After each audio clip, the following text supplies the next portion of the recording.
복음은 곧 하나님의 능력입니다. 복음은 우리를 구원하시는 하나님의 능력이 됩니다. 십자가의 복음은 우리를 하나님께로 인도하는 영원한 생명을 허락하시는 유일한 길이요 능력입니다. 그래서 이 복음을 부끄러워하지 않습니다. 복음을 자랑합니다. 복음을 통해 하나님께서는 우리를 의롭다 말씀해 주십니다. 죄인된 우리를 의롭다 해주시는 하나님의 은혜, 그 놀라운 사랑이 이 복음 안에 나타났습니다.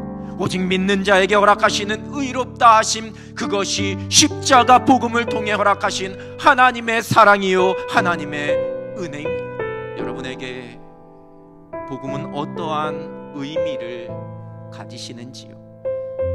여러분의 삶 속에서 복음이 어떠한 능력을 발휘하고 있는지요?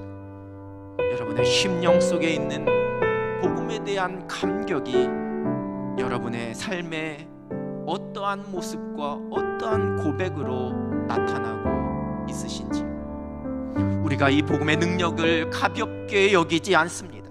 복음의 감격을 잃어버리지 않습니다. 하나님께서 우리에게 허락하신 이 복음의 가치와 그 능력을 정확하게 깨닫고 고백해야 합니다.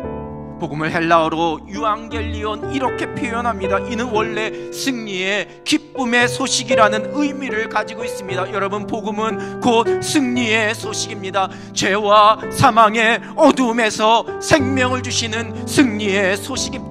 절망과 낙심 속에서 소망을 주는 승리의 소식입니다. 사망의 두려움 속에서 우리에게 주신 복음의 능력이 우리로 생명의 은혜를 누리게 합니다.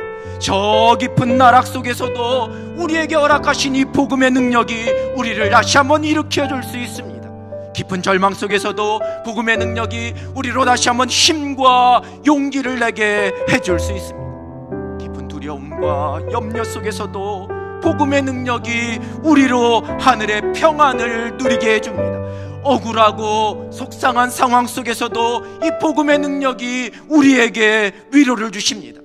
왜냐하면 우리는 복음으로 말미암아 승리를 누릴 사람들이기 때문입니다. 승리의 소식인 복음이 우리로 하여금 모든 것에서 승리케 하시기 때문입니다. 이 땅을 살아가는 그리스도인, 때로는 교회 속에 보이는 연약함과 그 부족한 모습, 여러분, 그것에 상관없이 복음은 결코 부족하지 않습니다. 복음은 결코 부끄러운 소식이 아닙니다. 교회의 모습이, 먼저 된 그리스도인들의 모습이 어떠하든지 그 연약한 모습에 상관없이 복음의 능력 그 자체는 변하지 않습니다. 약해지지 않습니다. 오히려 우리가 복음의 능력, 그 감격에 빠지게 될 때 이 모든 연약함이 회복될 수 있습니다. 사랑하는 성도 여러분, 다시 새롭게 되기 위해서는 우리가 복음의 감격으로 살아야 합니다. 복음의 능력에 대해 의심하지 않습니다. 날마다 구원의 감격을 누리며 그 구원의 감격으로 내게 주어진 모든 상황 속에서 담대함으로 살아갑니다.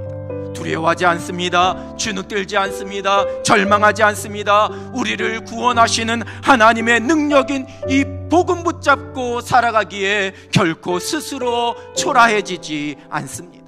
능력의 십자가 복음 붙잡고 이 복음의 감격으로 날마다 새로워지며 승리하는 여러분 되시기를 우리 주님의 이름으로 축원합니다.